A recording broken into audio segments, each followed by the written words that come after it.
Olá, tá começando mais um Monte Bravo Cast, o podcast da Monte Bravo Corretora. Eu sou Malena Oliveira. Hoje é 21 de julho de 2025 e esse é o nosso informe semanal, o nosso resumo com os principais acontecimentos que impactam o cenário econômico e os investimentos. Hoje a nossa conversa é com o Alexandre Matias, o nosso estrategista-chefe, e com o Luciano Costa, o nosso economista-chefe. Começando com o Alexandre Matias, a gente fala agora sobre os últimos acontecimentos nos Estados Unidos, as decisões do Donald Trump e como que elas têm afetado aí a economia global. É com você, Matias. A semana passada foi uma semana dominada pelo Trump, mais uma vez, né? Mr. Trump criando confusão em vários aspectos. Olhando lá para a dinâmica interna dos Estados Unidos, o Trump cogitou a demissão do Jerome Powell. Depois ele disse que só estudou conceitualmente, mas que não vai efetivar a demissão. Mas o fato concreto é que a curva inclinou, né? Ou seja, as taxas longas subiram mais do que as taxas curtas, né? A inclinação aumentou cerca de 10 pontos, olhando 2,20, 2,10, né? Que é um marcador de risco, porque, de fato, uma interferência política no FED seria desastroso, né? Tanto quanto a gente reclama aqui quando o presidente fala de taxa de juros e pressiona o Banco Central, a dinâmica é a mesma, né? Não importa a orientação política do presidente, esse tipo de ação populista contra a taxa de juros é uma coisa que é deletéria para a credibilidade do Banco Central, acaba elevando as perspectivas na inflação no longo prazo, tirando a credibilidade da luta contra a inflação, então é uma coisa muito ruim. Aparentemente, Scott Bessent conseguiu convencer o Trump de que os efeitos deletérios seriam dominantes, então o Trump deve continuar com a campanha pública para atrapalhar o Powell, mas aparentemente não vai efetivar uma demissão 10 meses antes do final do mandato do Powell como presidente do FED. A gente continua imaginando que a desaceleração da economia americana, aliado ao impacto limitado das tarifas, vai permitir ao FED começar a cortar juros em setembro. A gente tem 3 cortes de 0,25 ponto percentual, então também isso deve arrefecer um pouco a pressão e criar uma dinâmica favorável olhando para a economia americana em 2026. Agora, Matias, qual é o efeito dessas decisões no dólar? Como que deve ser a trajetória da moeda, o que a gente tem visto e o que a gente projeta para os próximos dias aí para o comportamento da moeda americana?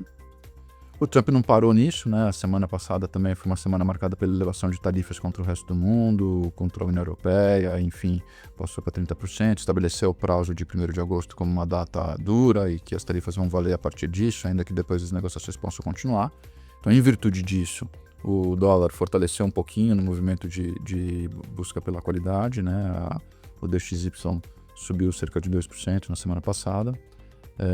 A gente acha que é episódico, a tendência de médio e longo prazo é de enfraquecimento relativo do dólar. Acho que é bom ter a noção de que o DXY em 98, que é o nível que ele está bem mais fraco do que teve em abril, que ele chegou a 110, mas ele está num olhar histórico de longo prazo, num patamar que é considerado um dólar forte ainda, né? No dólar entre 90 e 95 seria um dólar mais equilibrado, mais perto da média dos últimos 30 anos.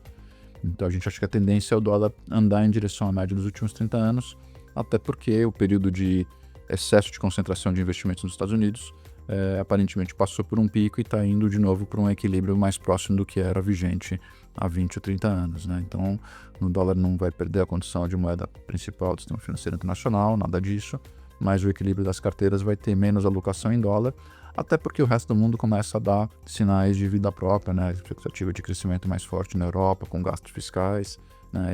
E os portfólios mais equilibrados. Então, é isso que está acontecendo. E, sendo assim, né, a gente imagina que o dólar ainda tenha, sei lá, alguma coisa em torno de 5% para enfraquecer ao longo dos próximos 12 meses. Isso deve apoiar a continuidade da dinâmica positiva para os ativos do resto do mundo, inclusive para o Brasil. Agora, na semana passada sobrou até para o Brasil, né? Tem uma tarifa que foi anunciada para os produtos brasileiros, mas, Matias, tem algo que vai além das tarifas, não é mesmo? Como é que você enxerga o cenário Trump versus Brasil nesses últimos dias? Aqui no Brasil surgiu um tema que coloca a gente com um fator idiosincrático particular, né? O Trump aumentou as tarifas sobre o Brasil para 50%. Eu acho que é importante ter um contexto em que o Brasil foi o único país que não iniciou negociações diplomáticas com Trump desde a posse dele, né? Até mesmo os outros países dos BRICS estão bastante próximos do Trump na negociação. A Índia está perto de conseguir um acordo muito favorecido. A China está negociando e saiu daquele ponto de tensão máxima para uma negociação que tem sido confortável. O Trump, inclusive, deve encontrar o Xi Jinping numa viagem nas próximas semanas. Então, todo mundo tomou um susto, porque o Trump é mercurial, bota bode na sala, faz um monte de confusão, mas todo mundo não confrontou, buscou o canal de negociação, né, negociação no bastidor, sem confrontação pública, né, e o Brasil estava no roteiro oposto, né, a reunião dos BRICS aqui, que aliás foi um fracasso, né, nenhum chefe de Estado veio aqui para o Brasil, o único presidente era o Lula, e o Lula falou um monte, né, começou a falar sobre uma moeda dos BRICS contra o dólar, começou a criticar o Trump. Então, num certo sentido, a gente se posicionou muito mal diplomaticamente. A gente, de um lado, não abriu a negociação, do outro fica provocando um cara que é reconhecidamente mercurial nas suas ações, né? O fato concreto é que, em virtude de tudo isso, né, a ação do Trump parece voltada para conter a expansão da China, por isso é tão ruim para ele ver os BRICS ganhando protagonismo, e o Brasil se colocou como meio que vanguarda dessa estratégia. Então, acho que a reação do Trump vem do ponto de vista de equilíbrio geopolítico e comercial, com essa agenda como prioridade. Mas o estilo do Trump é misturar um monte de assunto. Então ele falou de fake news, falou do processo do Bolsonaro, que são coisas que estão evidentemente além do alcance do presidente da República. O que é a complexidade disso? A complexidade disso é que o Brasil virou um país sob risco de ficar maltratado do ponto de vista da relação diplomática com os Estados Unidos, né? Se ficar nesse aumento de tarifa de 50%, ou se acontecer como os outros países que, após um pico, você teve uma negociação que reduziu as tarifas, eu diria que vida que segue, as tarifas não são boas, mas tem impacto limitado na economia e, consequentemente, no preço dos ativos, né? Agora, muito se especula sobre novas medidas, as tarifas poderiam passar de 50% para 100%, poderia ter restrições adicionais além das tarifárias, enfim. A gente poderia passar a ser tratado como um país do antigo eixo do mal, né? Que tinha Irã, Coreia do Norte, esse tipo de coisa. Ou um país como a Venezuela, que está sujeito a sanções. Aí seria um cenário muito complexo. E a coisa fica um pouco mais complexa, porque, do ponto de vista político interno, o Lula usufrui um ganho de popularidade nesse confronto com os Estados Unidos, né? Então ele tem um interesse eleitoral em manter essa postura mais aguerrida, ainda que isso seja muito deletério para os interesses econômicos do Brasil no médio e longo prazo, né? Daí é aquele caso em que, entre ganhar votos e fazer uma gestão que melhora a vida das pessoas, às vezes os políticos optam por pensar na eleição, né? Isso não é inédito, não é exclusividade do Brasil, é uma coisa que é característica do sistema político democrático, né? O político tem que se reeleger, ele tem estratégias que maximizam o ganho eleitoral.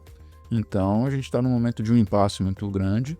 Acho que tem que esperar um pouco para ver como as coisas evoluem até 1º de agosto, como que as tarifas evoluem, como que as negociações evoluem. A estratégia mais óbvia de negociação, realmente, é o Brasil procurar os compradores dos produtos brasileiros. Você veja, por exemplo, os compradores de aviões da Embraer não tem alternativa porque não tem outra empresa que fabrica avião nesse tipo de especificação. Os compradores de suco de laranja não tem, porque o Brasil é o maior ofertante de suco de laranja. Então o Brasil tem que buscar esses compradores, para esses compradores que têm seus lobbies organizados atuarem junto aos Estados Unidos, e o Trump é um negociador nato, ele vai ser sensível a esse tipo de pressão, desde que do lado político a gente baixe o tom do confronto, né? Então tem uma receita que é reabrir os canais diplomáticos, baixar o tom do confronto, buscar a negociação. O Trump em todos os lugares ele elevou o tom e depois voltou atrás, então acho que a gente deve usar o padrão Trump de negociação como uma referência e seguir o roteiro que tem sido exitoso nos outros países. Para de brigar, para de falar em público, busca os canais diplomáticos, busca as empresas que compram os produtos brasileiros, organiza os lobbies, é assim que a América funciona. Eu acho que a gente tem que seguir esse roteiro. E aqui, do lado da Monte Bravo, a gente vai analisar a evolução do conflito nas próximas semanas para ver se fica só no âmbito econômico das tarifas ou se tem uma agenda adicional que tornaria o cenário muito complicado. Se tiver algum tipo de sanção adicional, ou mesmo um aumento adicional de tarifas, a gente vai ter que revisitar o cenário base, porque o Brasil vai ter um risco muito maior, uma taxa de câmbio mais elevada, o espaço de corte de juros vai ficar bem mais restrito e vai ter implicação no preço dos ativos. Mas por hora, eu acho que a gente tem que observar o desdobramento e torcer para o Brasil conduzir a negociação da maneira mais produtiva para a nação, né? Os políticos têm que pensar um pouco nas pessoas e um pouco menos nas eleições, porque senão as coisas ficam muito complicadas. Perfeito, muito obrigada, Matias. Agora a gente conversa com o Luciano Costa. Quais são, Luciano, os destaques no cenário econômico que a gente vem observando nos últimos dias? Então, a semana passada a gente teve uma divulgação de dados importantes de inflação lá fora, né? Então, essa semana vai ter inflação doméstica, mas antes falando dos dados da inflação nos Estados Unidos que foram importantes por causa da discussão sobre a contaminação das tarifas. Bem, os dados que saíram da semana passada, do CPI, do PPI e também dos preços de importação, eles mostraram uma baixa contaminação por enquanto das tarifas na inflação de bens, né, que é o principal canal de impacto. Então a inflação de bens subiu, mas subiu menos do que o esperado, né? Então tem itens, né, como vestuário, a parte de eletroeletrônicos está subindo, mas carros principalmente continuam em deflação. Então isso está amortecendo o impacto das tarifas na inflação de bens.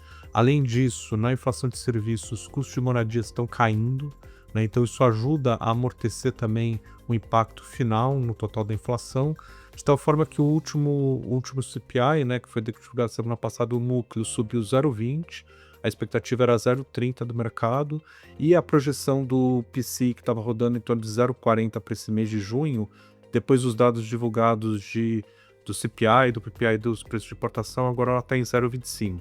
Com isso, o núcleo do PCI, em termos anuais, ele vai ficar estável em 2,7. Então, a gente tem ainda a expectativa que esse núcleo suba para pelo menos 3,3 no pico do impacto, mas agora, no mês de junho, a alta vai ser praticamente, né, não vai existir, vai ficar estável na margem entre maio e junho. Então, acho que essa foi uma boa notícia. Agora, pensando no que a gente vai acompanhar daqui para frente, quais são os elementos, Luciano, que estão em evidência no cenário econômico e o que a gente enxerga a partir desses elementos? Qual que é a nossa visão? Vindo para Brasil, a gente teve, né, dados também de atividade que confirmaram a desaceleração. O IBC-BR ficou mais fraco, o dado já é o dado de maio, né, que traz a síntese, né, dos outros dados, né, de indústria, serviços e também a parte de varejo e agricultura. A gente vê que a economia ela entrou em inflexão, ela está desacelerando na margem, o resultado do IBC-BR foi menos 0,7 de queda na margem. Essa queda foi muito puxada pela agricultura, é o fim do impacto da safra de soja nos dados de agricultura e a indústria também que está desacelerando. O serviço foi um pouco mais resiliente, mas no geral a economia está indo para uma taxa de crescimento menor no segundo TRI. A gente tem 0,2 de crescimento na margem, depois de 1,4 no primeiro TRI. Então o desenho que a gente imagina de desaceleração da atividade está se confirmando. E com relação também às notícias da semana passada, teve a decisão sobre o decreto do IOF, né? O Supremo manteve a maior parte das medidas, né? Então somente o risco, né, o IOF sobre as operações de risco sacado foi tirado. Então com isso o governo perdeu a arrecadação, mas perdeu uma arrecadação que relativamente é pequena, né, que em torno de 500 milhões esse ano e 3 bi e meio ano que vem, mas o grosso da arrecadação esperada para esse ano para o ano que vem foi mantido. Então é mais de 10 bi, 12 bi para esse ano, para o ano que vem 26 bi. Então a gente tem bastante, né, a receita vai vir pela parte do imposto. Lembrando que o IOF foi mantido sobre a questão das remessas para o exterior, tanto para investimento quanto para uso da moeda lá fora, uso também de cartão de crédito internacional. A parte das empresas, apesar de não ter o risco do IOF sobre isso sacado, vai ter sobre as operações de crédito, também foi elevado. Então, olhando o impacto do IOF na inflação, considerando o desenho final, parece ser pequeno, porque como não teve um grande aumento, né, do IOF para as empresas na margem, você teve um aumento do custo de crédito, mas que o câmbio não refletiu tanto isso, né, na parte de remessas, por causa do IOF para outras finalidades, né, na parte de investimento no exterior e também de gasto moeda no exterior, a gente está vendo um impacto bastante comedido do IOF, né, no câmbio, portanto não deve ter grandes repasses para a inflação no curto prazo. E já falando de inflação, essa semana a gente vai ter a prévia do IPCA, né, na sexta-feira, IPCA 15. A nossa expectativa é 0,32, o mercado está um pouco mais baixo, 0,29. Essa inflação ela vai fazer uma inflexão em relação ao mês passado. No mês passado o IPCA surpreendeu, ficando mais baixo do esperado, né, em torno de 0,26. Agora a tendência é o IPCA acelerar no mês, ele vai chegar na nossa projeção no final do mês em 0,37, porque a gente vai ter o impacto de reajuste de tarifa de energia em São Paulo, que foi bastante elevado, mais de 3%, e também sazonalidade de alguns itens, né, como por exemplo passagem aérea, que começa a pressionar, e uma deflação ainda de alimentos que ajuda, mas ajuda com um pouco menos de intensidade do que ajudou no mês passado. Então a gente tem uma inflação que ela volta a ter uma pressão agora no mês de julho, né, e voltando aí para o patamar em torno de 0,40. Muito obrigada, Matias, Luciano. A gente vai ficando por aqui com mais uma edição do nosso Monte Bravo Cast. Só lembrando, o nosso informe semanal está disponível na íntegra no nosso site, o montebravo.com.br.